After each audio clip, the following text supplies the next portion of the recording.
Muchísimas gracias, buenas tardes. Gracias a todas las personas que han venido hasta este lugar. Yo creo que nunca he estado en un sitio tan importante dando una conferencia con tanta historia detrás y acompañada de un amigo. Si me acuerdo, claro me acuerdo, empezamos a trabajar juntos hace 15 años y bueno, pues ha sido uno de mis mejores compañeros, Juan Manuel. Por lo menos de los más queridos para mí y para todos nosotros. Y bueno, para mí es un día para estar feliz, estar hoy aquí en Salamanca, una ciudad que me gusta muchísimo, estar con todos ustedes y además sobre todo poder volver a ver después de muchos años, ya que nos dejó en Bilbao, a Juan Manuel. Tenéis un regalo aquí en Salamanca con él. Como decía, yo voy a compartir algunas reflexiones sencillas sobre algo que para mí es importante, tanto a nivel personal como intelectual, que tiene que ver con la necesidad de pensar alternativas a un sistema como en el que vivimos, que sobre todo es generador de injusticias estructurales que a día de hoy nos devuelven una imagen clara que tiene que ver con la insostenibilidad de la propia vida. Es decir, lo que está en peligro, aparte de otras muchas cosas, es sobre todo la posibilidad de sostener la vida en un sistema económico como en el que vivimos en este momento.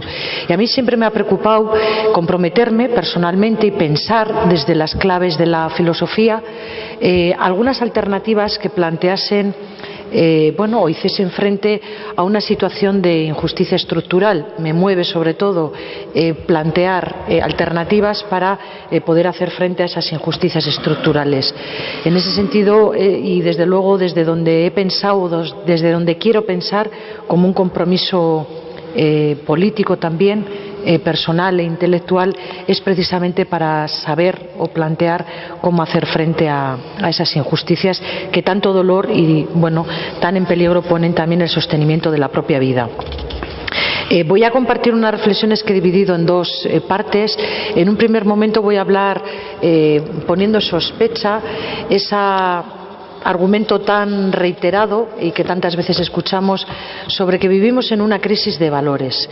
Entonces voy a empezar desde ahí intentando decir, creo que todas nosotras, todas las personas, tenemos el derecho a imaginar un mundo mejor y también tenemos el deber de construirlo. Y sobre esos dos ejes, primero voy a hablar un poco poniendo en sospecha eso que llamamos crisis de valores. Lo voy a hacer poniendo algunos ejemplos que a mí me parecen muy significativos para poder ver el significado y la tarea que tiene la filosofía de tratar de explicarnos los distintos sentidos que tienen algunos valores éticos fundamentales y el alcance que tienen en su práctica. Pues creo que el deber de imaginar un mundo mejor pasa también por entender y por pensar el sentido profundo de alguno de esos valores y la manera en la que los ponemos en práctica. A partir de ahí, la manera en la que proyecto la segunda parte y final de mi exposición tiene que ver con el deber de construir un mundo mejor, y yo, que lo pienso desde el ámbito de lo económico, quisiera compartir con todos ustedes algunas reflexiones sobre lo que nos proporciona un ámbito como la economía solidaria y las distintas prácticas de la economía solidaria para precisamente plantear una alternativa que tiene como principal objetivo poner a la persona en el centro de la economía y no al revés, devolverle el lugar preeminente que tiene y sobre todo proyectar alternativas que lo hagan desde el prisma de la sostenibilidad de la vida y para una vida que además sea liberadora. A partir de ahí espero que podamos luego compartir algunas reflexiones o algunas inquietudes a partir de las ideas que yo quiero compartir con ustedes. Voy a empezar, como decía, poniendo en sospecha todo lo que tiene que ver con esa crisis de valores o un conflicto entre valores. Una reflexión ética sobre la crisis y sobre la crisis actual que vivimos, no solamente económica, se sitúa los valores en un lugar central de dicha reflexión y viene a recordarnos, con más o menos énfasis, un argumento que a fuerza de repetirlo, lo oímos prácticamente todos los días, no provoca más que incertidumbre e impotencia. En la vida cotidiana perduran con ahínco esos lamentos sobre la pérdida de sentido y la crisis de valores.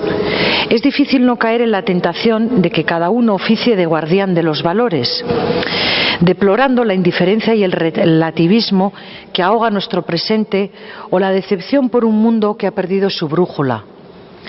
A la explosión normalmente nos quejamos de la falta de reacción a diagnósticos convertidos hoy en lugares comunes. Nos quejamos de la falta de reacción y lo hacemos además con una explosión indignada. O podemos también tener serenas reflexiones con respecto a esa crisis de valores, pero a todas ellas les sigue la mayor de las veces o el silencio o la resignación ante la dificultad y a veces la pereza que nos da remar a contracorriente en un nicho cultural como el que vivimos, que nos arrastra siempre mar adentro. Es muy difícil porque es ir siempre a contracorriente de un nicho cultural que nos llama precisamente a hacer todo lo contrario de lo que tiene que ver con esos valores que sostienen la vida. Incertidumbre e impotencia. Intentemos pensarlo de otra manera. ¿Qué significa que nuestros valores están en crisis? Por un lado, se nos ha hecho demasiado familiar la sonatina sobre el derrumbe moral de nuestra sociedad, signo de una profunda crisis de valores que afecta a todos los órdenes de nuestra vida.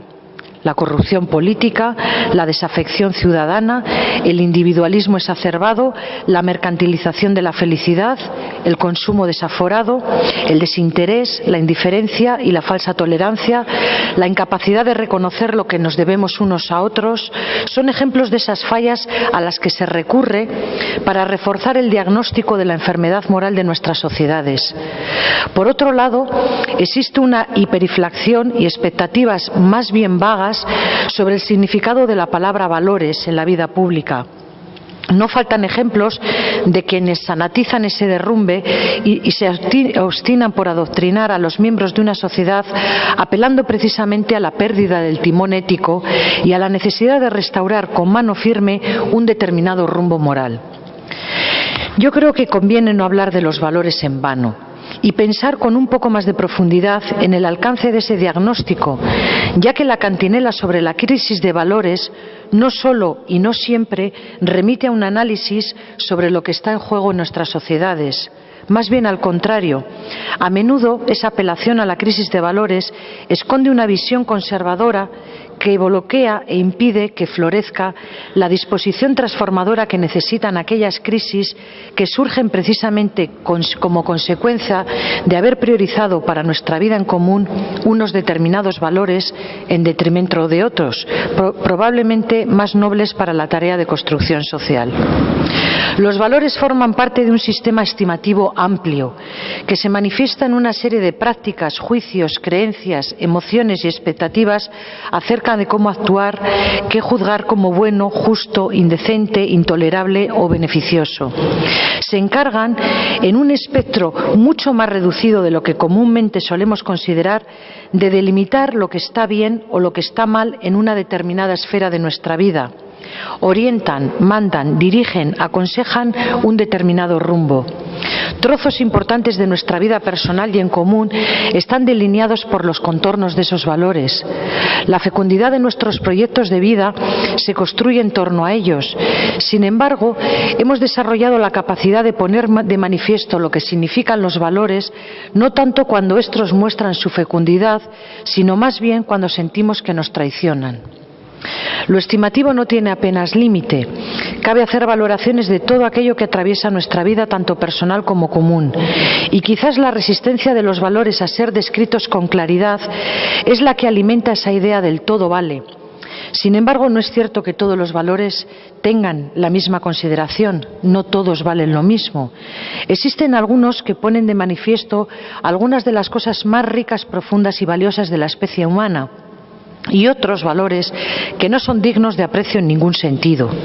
Todos estimamos que son mejores aquellos valores que promueven la solidaridad que los que alberga, por ejemplo, la camorra napolitana. Sobre esto, digámoslo con claridad, no existen grandes divergencias. A nadie se le escapa que es mejor ser solidario que ser cruel. Lo que aprieta el corazón es que, a pesar de esta claridad moral que todos aceptamos, la crueldad o la injusticia sigan tan presentes en nuestra sociedad. Y lo que resulta incomprensible es que se apele a la crisis de valores para explicar lo que nos pasa y por qué nos pasa. Las estructuras de poder de nuestra sociedad no adolecen de ese derrumbe, sino que más bien se alimentan de ese nicho cultural que insiste en que nuestros valores atraviesan por su noche más oscura, y es así como logran campar a sus anchas por una pradera llena de girasoles que se obstinan por dar la espalda a la luz del sol en los días nublados. Sin embargo, recordémoslo, existen algunas cuestiones que gozan de cierta claridad. En primer lugar, lo que están en crisis no son todos los valores, sino algunos de ellos, precisamente aquellos que apelan a lo más humano que somos. También se nos va haciendo más claro que, además, lo que está en crisis es nuestra capacidad para gestionar los conflictos de valores que surgen en el seno de nuestras sociedades, y también nuestra dificultad para encontrar argumentos que nos hagan justificar por qué en ese conflicto hay algunos que tienen más valor moral que otros. Permítanme que me sirva de un ejemplo para explicar esta última afirmación. Nosotros, por ejemplo, lo que quiero señalar es que podemos decir de una manera muy vaga, en la que todos estemos de acuerdo, que la solidaridad es un valor muy importante para nuestra vida en común. Es un valor imprescindible, pero más allá de eso no sabemos decir mucho más. Y sin embargo, lo que la filosofía de alguna manera nos enseña es a mirar las distintas prácticas de la solidaridad y a poder entender los distintos sentidos que hay en torno a ello. Sobre esa idea quiero explicarles un ejemplo para que lo entiendan. Y me refiero a un tren que puede ser o el tren de la vida o el tren de la muerte. Cada año, centenares de miles de personas migrantes atraviesan irregularmente Centroamérica pegados al techo de un tren o entre la herrumbre de los vagones. Recorren miles de kilómetros, casi 5.000 durante semanas, en condiciones infrahumanas, arriesgando su vida. Lo hacen en lo que se llama el tren de la muerte, así se le conoce. La gran mayoría se dirigen desde los países de Centroamérica más pobre hacia Estados Unidos, huyendo de la miseria absoluta y de la inseguridad. Según un informe de Amnistía Internacional, unos 10.000 inmigrantes sin papeles fueron secuestrados por el crimen organizado en el primer semestre de 2009 en este tren, y 60.000 fueron deportados voluntariamente sin que fueran suficientemente informados de sus derechos. 6 de cada 10 niñas que viajaban en ese tren y mujeres son violadas durante su viaje clandestino desde Centroamérica a Estados Unidos, y otros muchos sencillamente desaparecen anónimamente en una fosa en común. Muchos de estos trenes que hacen ese viaje diariamente pasan por La Patrona, un poblado del municipio de un municipio situado en Veracruz, en México. Y muchas mujeres de ese pueblo preparan comida y agua, paquetes que reparten al paso del tren de la muerte, y son atrapadas al vuelo esas bolsas de comida por los viajeros del tren. Les dan de comer, les lanzan bolsas con comida. 200 raciones todos los días del año, sin descanso, lo llevan haciendo estas mujeres durante los últimos 15 años. La historia de estas mujeres es un ejemplo emocionante de solidaridad. Su constancia, una expresión de la obligación inherente que hay tras ese gesto que repiten incansablemente todos los días. Sin bajar de ese mismo tren, encontramos historias que nos acercan a este mismo valor, o a la práctica de este mismo valor, y que también se viven con ese mismo sentido de compromiso que el de estas mujeres de Veracruz, pero con una finalidad bien distinta. Muchas de las personas que logran llegar con vida tras un viaje de más de 5.000 kilómetros terminan cruzando la frontera con Estados Unidos, y allí a menudo son recibidos por policías y por personas voluntarias que les persiguen y disparan como si fueran animales. El objetivo de estas patrullas, también de personas voluntarias, es evitar el flujo ilegal de inmigrantes y proteger de esta manera la frontera de los Estados Unidos. La policía fronteriza vigila con cámaras de vídeo el movimiento de personas que también están conectadas a Internet. Los ciudadanos colaboran solidariamente con el gobierno estadounidense de manera desinteresada con estas tareas de vigilancia a través de esta página web. Se sientan en los salones de su casa, se ponen a ver Internet y cuando ven moverse algo por la frontera llaman a la policía para denunciarlo. Acceden y pasan el tiempo mirando la pantalla desde sus casas a la espera de poder identificar algo sospechoso y en ese momento envían un informe a la policía local fronteriza para que actúe. Es así como protegen a su país una aburrida tarde de sábado. Aquello que impulsa a estas personas a sentarse ante el ordenador y vigilar durante horas el movimiento de personas en la frontera es también un valor, una expresión que en Estados Unidos es considerada de patriotismo, que inicialmente parece deplorable, ya que protege sobre todo privilegios de quienes han nacido en el lado rico de Río Grande, en detrimento de los derechos de los que han nacido a la orilla pobre. Sin embargo, y a pesar de que el ejemplo nos resulte cruel, existen poderosos argumentos que nos hacen dudar a casi todos antes de aceptar sin más el derecho a la libre movilidad, ya sea en la frontera sur de Estados Unidos o en nuestra propia ciudad.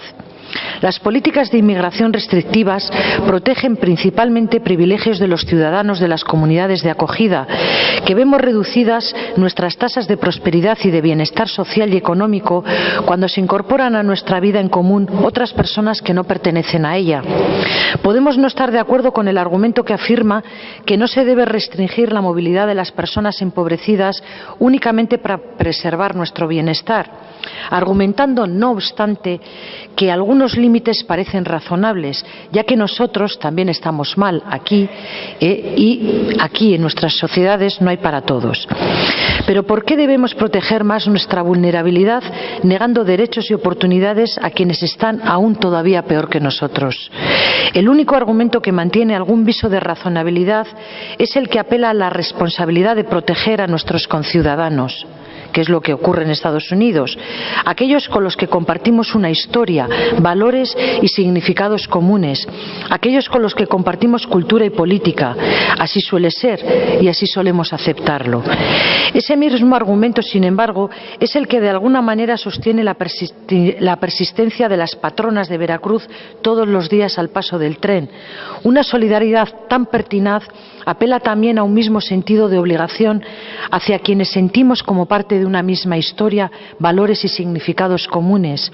La historia de los hombres y mujeres que viajan camuflados en ese tren es la misma historia que los hijos de estas mujeres y que la historia de ellas mismas y las de sus padres. Una historia de dominación que se prolonga en el tiempo y que de alguna manera transmite una misma y dolida sensación de vida en común. Cuando se adopta únicamente el punto de vista de la dignidad, cuesta defender que se proteja más la dignidad de unas personas que las de otras. Y sin embargo, como señalaba anteriormente, hemos desarrollado más la capacidad de argumentar moralmente a favor de unos determinados valores que de otros, o de aceptar más razonablemente un sentido de la solidaridad, el que más nos conviene a nosotros, que otro sentido de la solidaridad. Nos falta audacia moral para encontrar razones que nos hagan verlo de manera diferente, y el nicho cultural en el que vivimos no ayuda mucho para que lo podamos ver de manera diferente. Lo aceptamos porque de alguna manera está presente ahí. Se puede argumentar en contra de limitar la inmigración diciendo sin más que es injusto, también reconociendo que es indigna de nosotros y de lo que somos como pueblo. La primera razón la defienden aquellos que se oponen sin más a la restricción, sean de donde sean. La segunda, en cambio, solo puede sentirla y expresarla aquellos que pertenecen a una comunidad y ante la cual se sienten avergonzados. La responsabilidad colectiva, la solidaridad colectiva también, se forja y moldea a través de las narrativas que vamos construyendo en torno a valores compartidos. El orgullo o la vergüenza son algunos de ellos, y ninguno de los dos está en crisis. El problema quizás esté en nuestra miopía ética para imaginar el tipo de sociedad que construimos con un sentido, por ejemplo, de la solidaridad o con otro completamente distinto.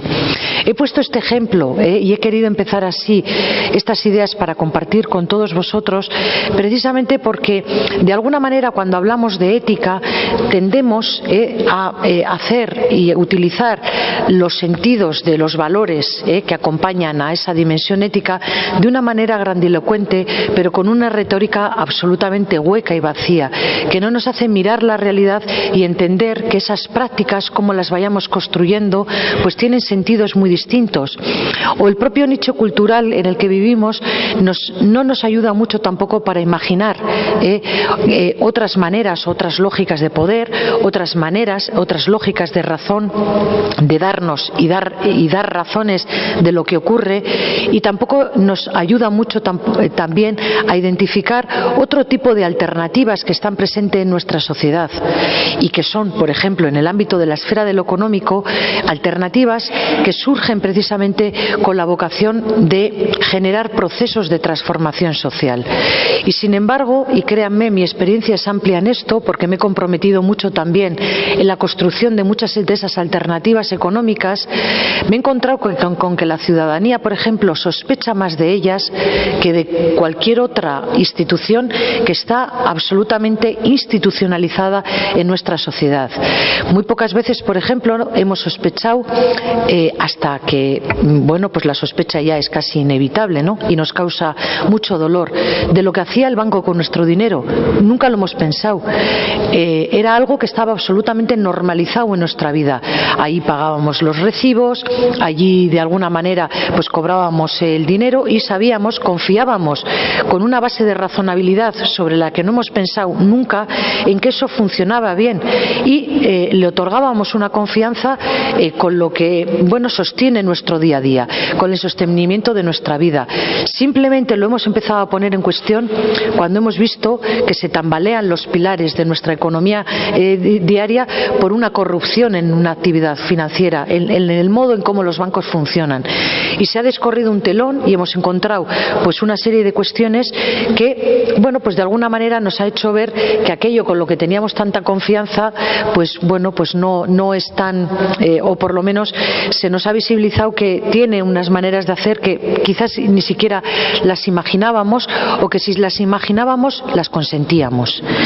Y sin embargo tenemos mayor capacidad de sospechar de alternativas que surgen desde iniciativas, bueno, pues muy legitimadas socialmente, pero sobre las que sospechamos siempre diciendo: ya nos podremos fiar de esta gente, ya lo harán bien, ya podré confiarles, por ejemplo, el hecho. Y son alternativas que se han ido construyendo dentro de una esfera que precisamente lo que pretende es plantear otras maneras de hacer economía, y son las que se configuran en torno al ámbito de la economía solidaria. Otra manera de entender el mercado, otra manera de entender la lógica económica, no basada en una lógica de la acumulación, sino en una lógica de la sostenibilidad de la vida.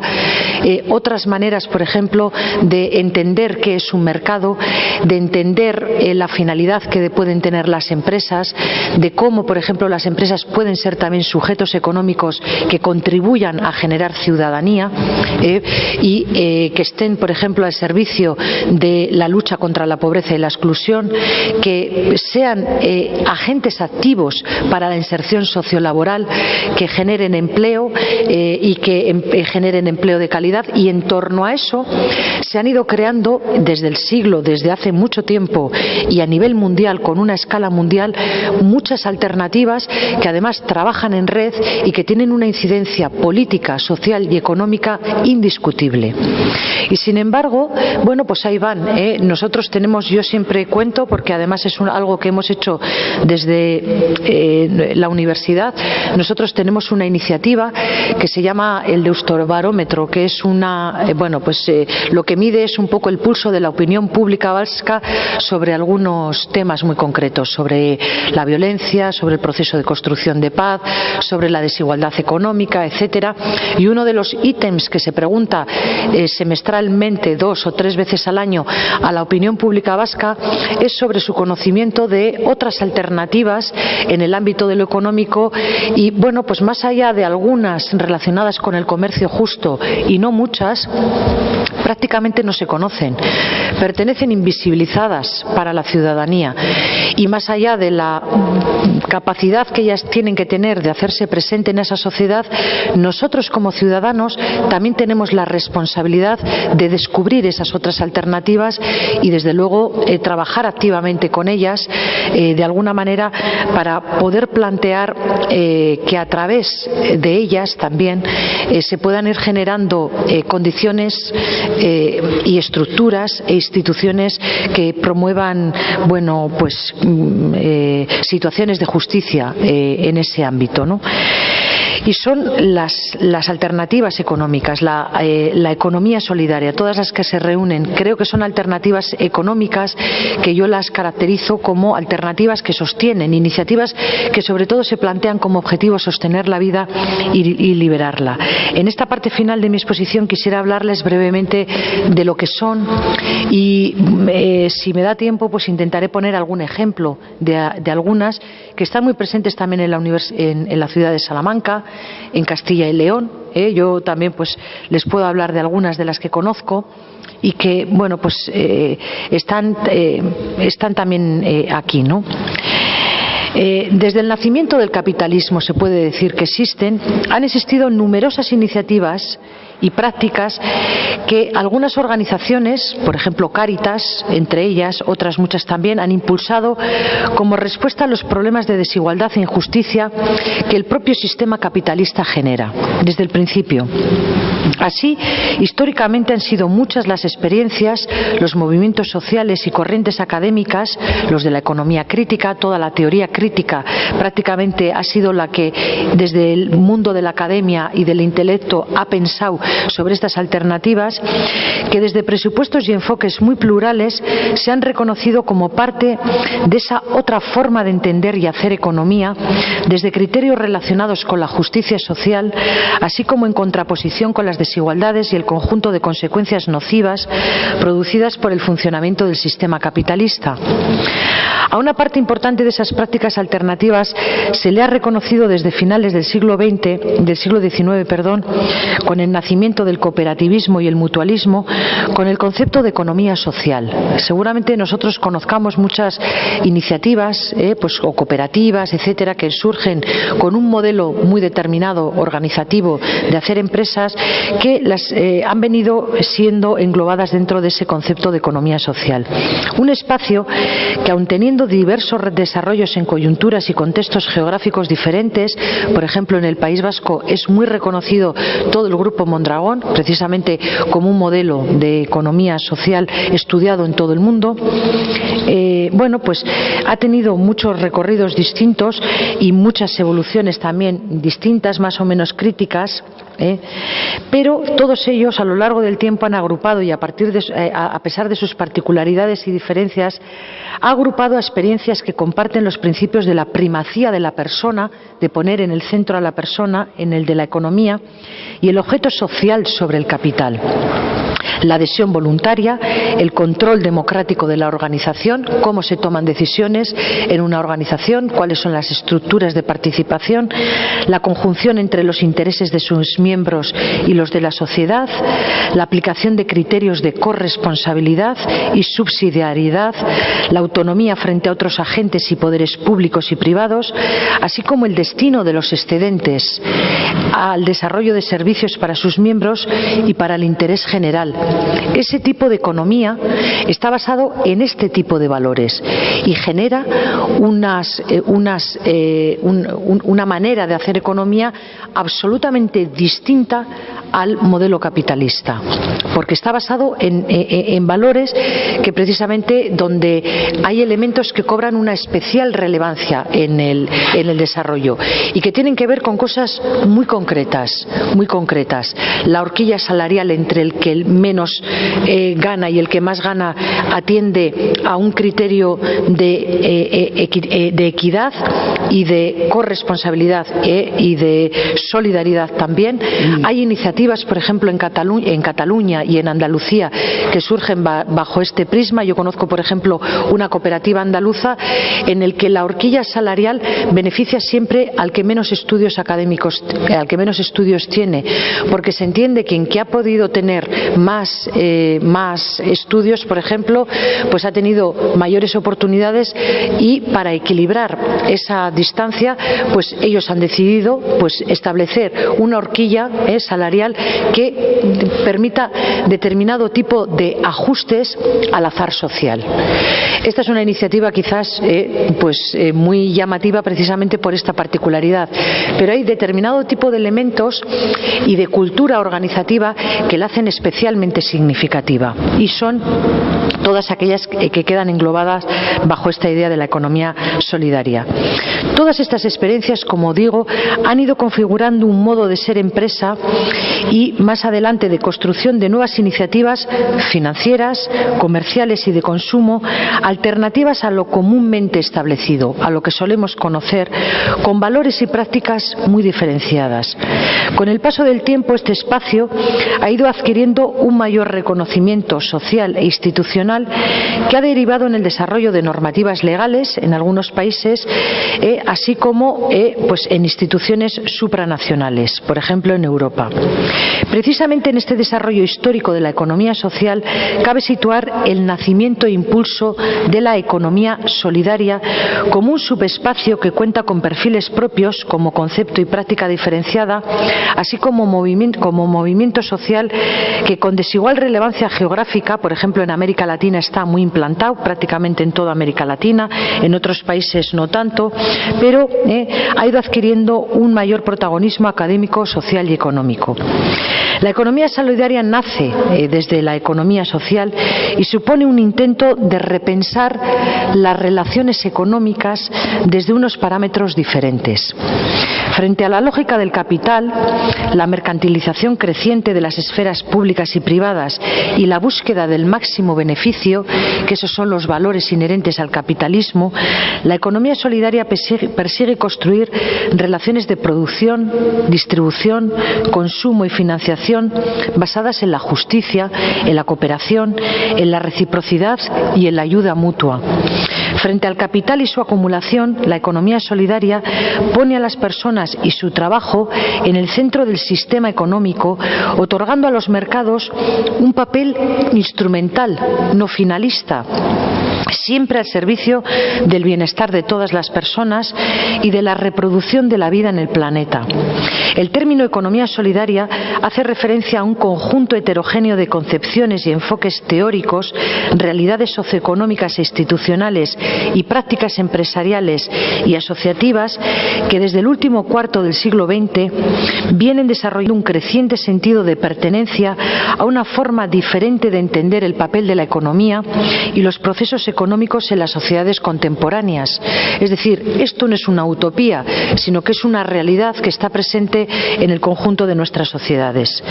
Bien, pues ese conjunto heterogéneo de miradas y prácticas económicas alternativas está adquiriendo una especial relevancia en nuestros tiempos, sobre todo como consecuencia de la crisis económica, en algunos países como por ejemplo el nuestro.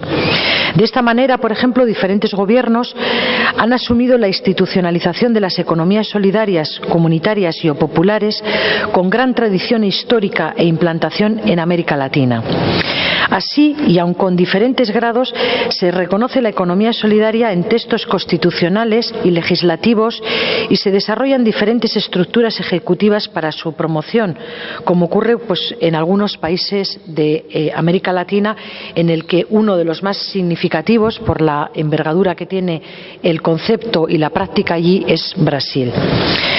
No en vano han sido en países del sur donde más desarrollo han tenido esas economías alternativas, es decir, en países en los que, por una parte, como iniciativas populares de subsistencia frente a la marginación de los mercados y por otra parte como expresión de las alternativas de los movimientos sociales y los proyectos políticos críticos con la deriva capitalista. Muchos proyectos de emancipación precisamente han surgido, y liberadores han surgido precisamente en estos contextos, y ahí es donde la economía solidaria ha encontrado un germen muy importante para florecer. Y encontramos ahora mismo distintas iniciativas que tienen un gran alcance y que han permitido el desarrollo de comunidades basadas precisamente en estos valores. Asimismo, también en nuestras sociedades la economía solidaria ha experimentado últimamente un desarrollo importante y ha despertado un creciente interés en ámbitos sociales y académicos al albur de la crisis iniciada en el año 2007. Estas crisis y sus consecuencias directas en la ciudadanía, especialmente en los sectores más desprotegidos, ha demostrado que el funcionamiento del llamado libre mercado no responde a las necesidades ni de las personas ni de los pueblos. Y especialmente ha puesto en evidencia que el sistema económico capitalista está fuera de todo control político y ciudadano. Es un sistema que ha priorizado la economía especulativa sobre la economía real, sobre la sostenibilidad medioambiental y sobre el desarrollo humano de los pueblos. Precisamente la reacción a esta situación desplegada por los movimientos de los indignados, lo que conocimos como el 15M, apunta no solo a la denuncia del sistema capitalista y la necesidad de contar con nuevas prácticas políticas para una nueva economía y una nueva sociedad, sino que pone en práctica y se valorizan las experiencias económicas autogestionarias y alternativas que al margen o al lado del capitalismo se están desarrollando desde presupuestos éticos y solidarios. Y es que en este repertorio de prácticas de la economía solidaria nos podemos encontrar con aquellas que en ocasiones complementan a la economía capitalista, muchas otras cohabitan con ella dentro del sistema, por ejemplo algunas iniciativas de banca ética, y otras pues tratan de situarse al margen del sistema. Pero hay muchas de ellas que operan en el sistema, son una alternativa que conviven con modelos de empresas como los venimos conociendo, pero que deciden incorporar otros modos organizativos y otros procesos distintos. La economía solidaria parte de una consideración alternativa al sistema de prioridades en el que actualmente se fundamenta la economía capitalista. Se trata de una visión y se trata de una práctica que reivindica la economía como medio, no como fin, como un medio que está al servicio del desarrollo personal y comunitario. Y decir esto a día de hoy en nuestra sociedad es algo absolutamente revolucionario. Y sin embargo la economía siempre ha sido un medio que tenía que estar al servicio de algo. Por eso he empezado hablando de valores, porque nos han preocupado más los medios que los fines, y nos hemos preocupado tanto por ellos que hemos olvidado cuáles eran nuestros fines. Vivimos colonizados por los medios. Ahora cuando las empresas, por ejemplo, nos dicen que es muy importante la transparencia, esos son valores medios, y se nos han olvidado cuáles son los valores fines. La economía solidaria rescata un mensaje muy profundo, que es el valor final que tiene la economía. La banca ética, por ejemplo, lo que pretende es recuperar la función social que tienen los bancos, que siempre han tenido los bancos, que es una función social muy básica, tan básica que ya la tenemos olvidada por la sofisticación que tienen los bancos en sus operativas financieras, y porque realmente estamos absolutamente colonizados por los medios, no por los fines. Esa función social que tienen es la intermediación financiera, es captar ahorro, y captar ahorro es decir, para prestar dinero. Pues a día de hoy captar ahorro forma parte de un ejercicio de confianza, está todo basado en valores, de un ejercicio de confianza, de un ejercicio de solidaridad, de quien tiene para prestar para el desarrollo de distintos proyectos. Y bueno, lo que nos deberíamos de pensar es sobre el alcance ético que tienen ese tipo de movimientos, cómo se capta ahorros, a quién se presta, cómo se presta, bajo qué criterios. Esa es una lectura ética de la realidad. Y la economía solidaria no solamente aporta prácticas, sino que nos enseña a leer desde un punto de vista ético y político la realidad. Y creo que de alguna manera nos educa también a mirarla. Hemos olvidado esa lectura ética, se nos ha olvidado cómo hacerla, pero no porque seamos ignorantes, sino porque hemos apantallado todo ese valor fin. Bueno, ¿esto de qué se trataba? ¿Cuál es el significado? Pues yo creo que también la economía solidaria rescata eso que creo que es muy importante, ¿no? Es decir, es la economía como un valor medio al servicio, como un instrumento que sobre todo debe contribuir a mejorar la calidad de vida de las personas y de su entorno social. Es una concepción, la de la economía solidaria, que hunde sus raíces en una consideración ética y humanista del pensamiento y de la actividad económica, que coloca a la persona y a la comunidad en el centro del desarrollo. Y sin embargo sospechamos. Esta perspectiva convierte a la economía solidaria en una práctica fundamentalmente transformadora, dado que choca frontalmente con el modelo convencional de la actividad económica en nuestro mundo, y no solamente en una práctica fundamentalmente transformadora, sino que convierte nuestras prácticas económicas en acciones políticas. Es decir, tú puedes, a través de lo que haces como sujeto económico, que tienes, y somos sujetos económicos que utilizamos las estructuras económicas de nuestra sociedad y las necesitamos absolutamente para todo. Pues eso lo podemos convertir en una acción política. Y cuando digo una acción política, es una acción transformadora. Lo que uno hace, dónde compra, con quién se relaciona, de qué manera. Es decir, simplemente pensar críticamente eso ya es muy emancipador, es transformador. Pensar qué hacen las instituciones, por ejemplo, nuestros ayuntamientos, nuestras diputaciones, aparte de ser instituciones públicas que organizan lo común, son también sujetos económicos que gestionan el dinero público y que son sujetos económicos que compran, consumen y trabajan con los agentes económicos. Y sin embargo pensamos poco sobre nuestras instituciones políticas, por ejemplo, como sujetos económicos, o todas esas instituciones públicas. Pues la economía solidaria, aparte de proporcionarnos esas prácticas, nos enseña a mirar la economía de otra manera y a pensarla críticamente. Y creo que también por eso merece la pena acercarse a los contornos de lo que nos propone y aceptar también esa invitación. Es una visión que conlleva el desarrollo de una serie de valores y un repertorio de prácticas relacionadas con el empoderamiento de las personas y organizaciones ciudadanas, el impulso de relaciones basadas en la cooperación y la no competitividad.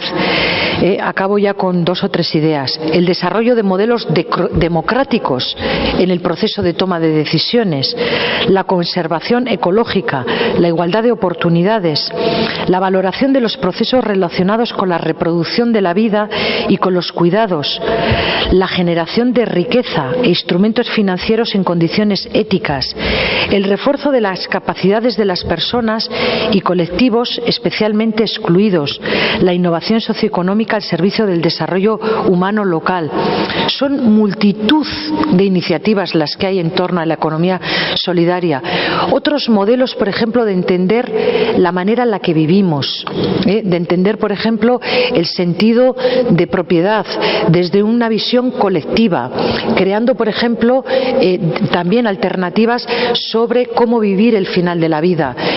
Hay muchos elementos aquí que no solamente están basados con los aspectos económicos, sino también con el modelo de vida que se nos propone desde esa visión economicista. Es decir, cómo vivimos nuestra vida o el final de la vida. También introducir elementos de calidad de la vida al final, en el que el cuidado tenga un valor esencial y que además tenga la consideración que requiere dentro del sistema económico, porque ha quedado completamente alejado de él.